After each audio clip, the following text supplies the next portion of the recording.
Nak cepat untung dengan emas? Jangan beli emas 916, beli emas 9999.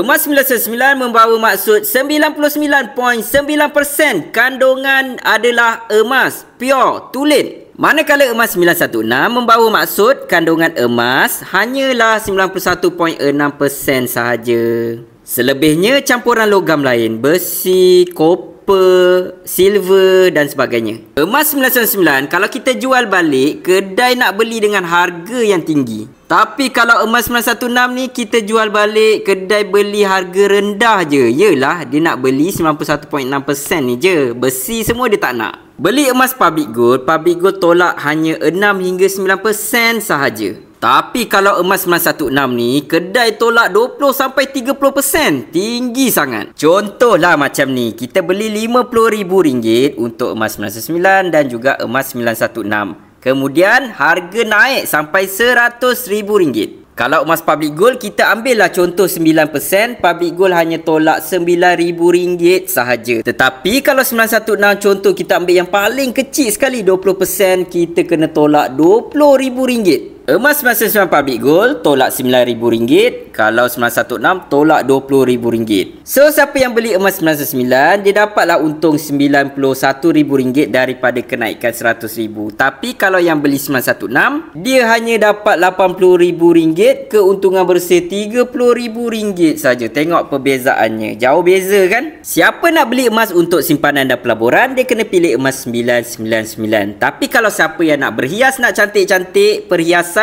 boleh pilih emas 916, rantai, cincin, gelang dan sebagainya. Sebab tu ada yang cakap beli emas dah bertahun-tahun tak ada untung lagi. Saya syak dia salah pilih produk lah.